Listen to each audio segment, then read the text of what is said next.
André Luiz e Emmanuel. O pensamento é a nossa capacidade criativa em ação.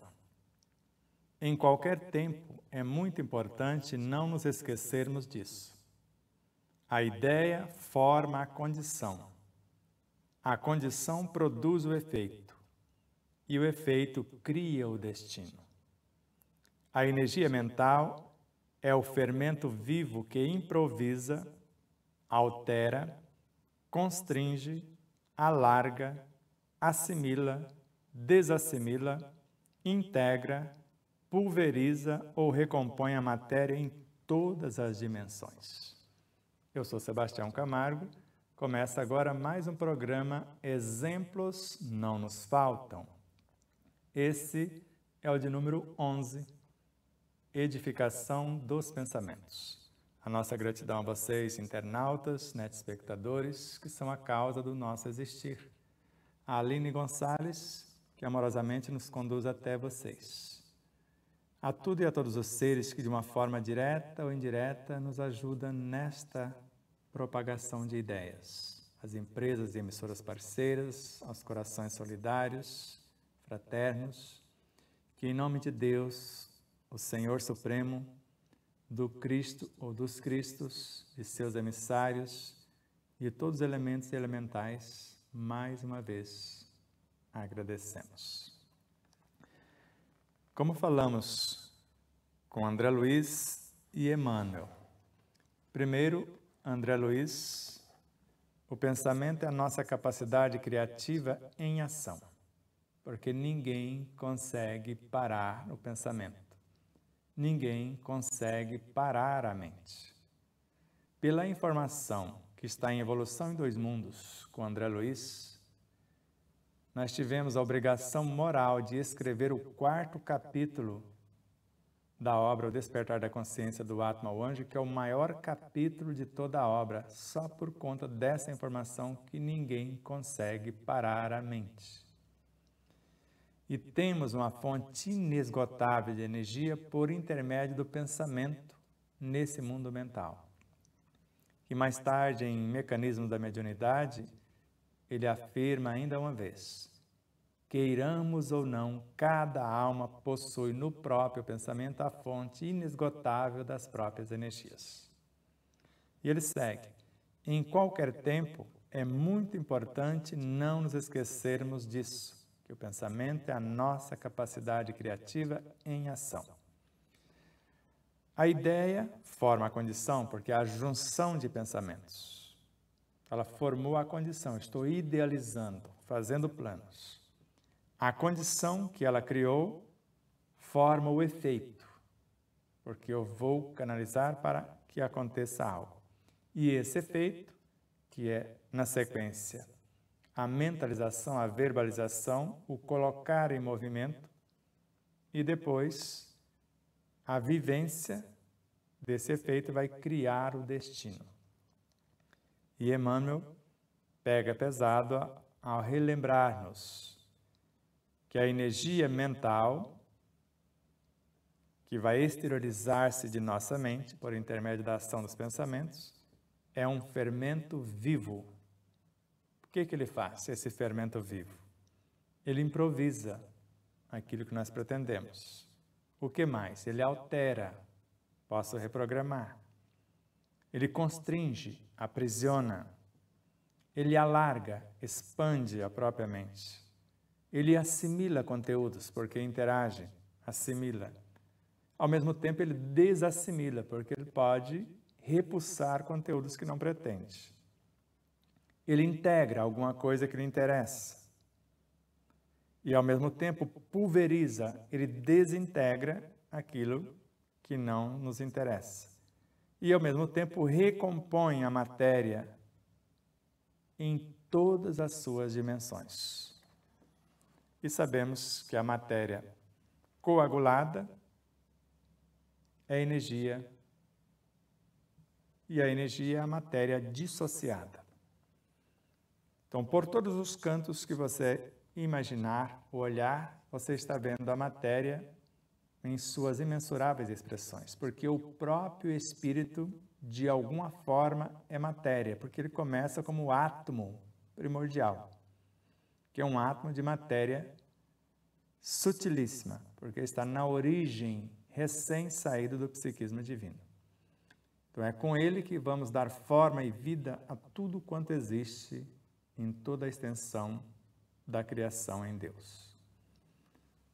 Cientes e conscientes dessa realidade, mais ou menos 95 mil pensamentos circulam por nossas mentes a cada 24 horas. E dizem os estudiosos que se aproveitam, em média, 2%. Será? Às vezes ainda é questionável esses 2%. Então, quando começamos a pensar, conforme André Luiz em Mecanismo da Mediunidade, nós entramos em conexão com todos os seres que pensam como pensamos, porque depende da frequência. Mas também estamos em conexão com todos os seres que não pensam como pensamos. Se o pensamento é nobre, e para aqueles que não os têm enobrecidos, ele perturbam esses cenários, porque ele os convoca à sua mudança de frequência. E normalmente essa mudança de frequência causa desconforto, exatamente porque eu vou sair da minha zona de conforto.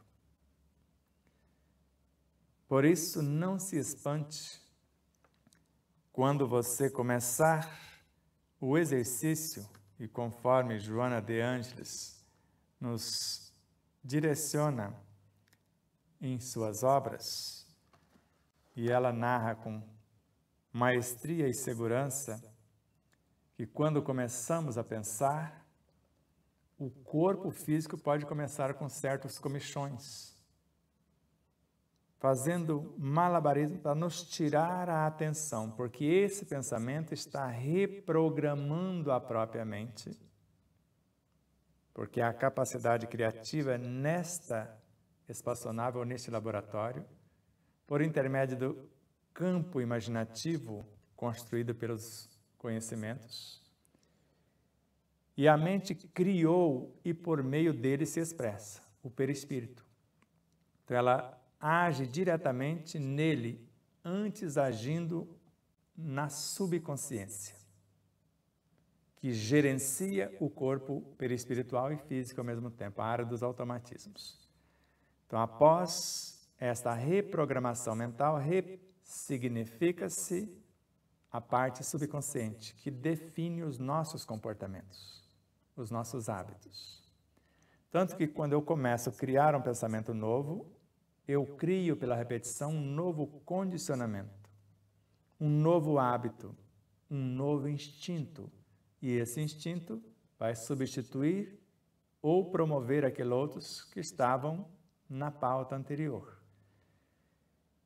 E quando nós começamos a exteriorizar esse energismo da mente subconsciente na gerência perispiritual, os elementos psíquicos emocionais, as imperfeições morais, vícios tentam nos aprisionar, ofertando-nos facilidades, que a superconsciência está enviando os recursos virtuosos para iluminar e transformar essas tristezas em alegrias, essas perturbações em ambientes harmonizantes.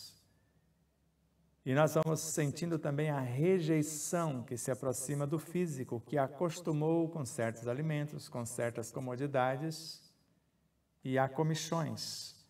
Para não ser infiel, vou ler para vocês, com Joana de Ângeles, para que vocês percebam a gravidade da situação.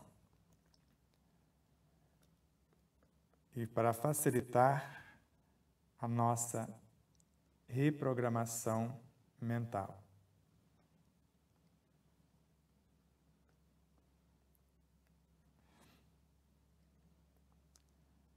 Então, essas coceiras, os comichões, são perturbadores, não são? Então veja lá. Toda vez que a pessoa tenta a conscientização íntima, o encontro com o eu profundo, a busca interior, as sensações predominantes nas paisagens físicas perturbam-lhe a decisão, impedindo a experiência enobrecedora que queremos. Quem são esses seres? São sensações visuais, aquelas imagens que vêm à nossa visão mental ou física. Eu posso estar vendo coisas fisicamente. Sensações visuais e outras, gustativas, vêm cheiros, vêm aromas, sabores, olfativos. Falei gustativo porque o sistema que nós chamamos de paladar depende da respiração para que ele tenha eficiência.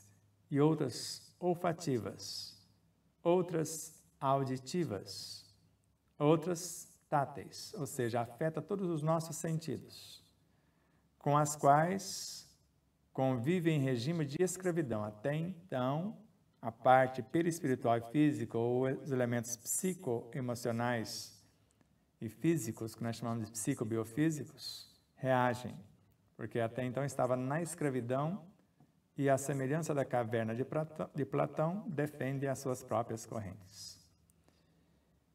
E eles assomam no silêncio quando nós começamos a meditação, a oração, assim como na concentração, como nós já fizemos, ocupando o espaço mental, desviando a atenção da meta que busca. Por isso a necessidade da disciplina da vontade, a disciplina dos pensamentos, a reprogramação da própria mente. E outros ainda, são ruídos externos que, em outras circunstâncias, não são percebidos, porque não mexemos com eles, estamos fazendo as mesmas coisas. Olfação excitada, eu começo a sentir cheiros que eu não percebia antes, que provoca o apetite. Eu quero parar a meditação, exercício para comer, bate aquela fome aterrorizante. Coceiras e comichões que surgem simultâneos, coceiras e os comichões, em várias partes do corpo. É o joelho, é a virilha, é o pescoço, as axilas, em várias partes.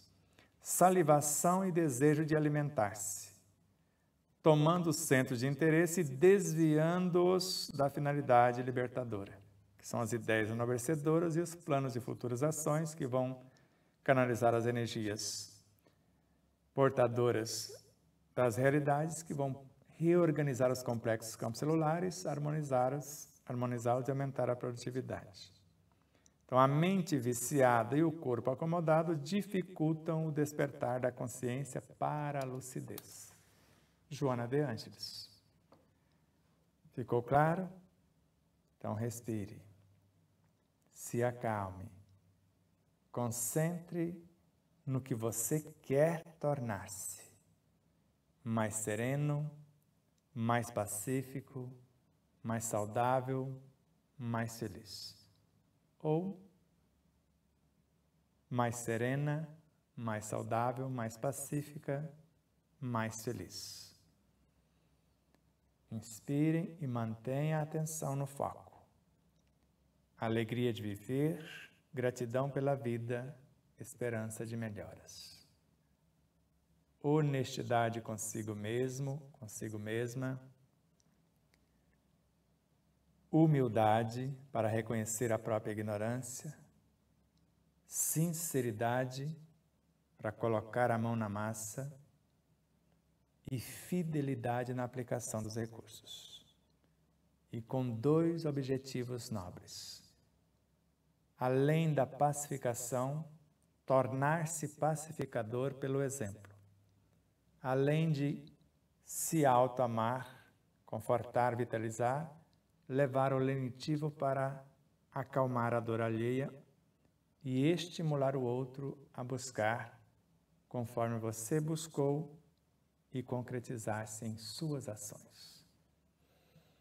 Inspirem, se acalmem, Visualize-se saudável, projete-se no tempo em condições de equilíbrio, veja-se em equilíbrio, recuperado, assumindo as novas responsabilidades ou desenvolvendo as atividades que pretende concretizar. Tudo é possível àquele que crê e ama.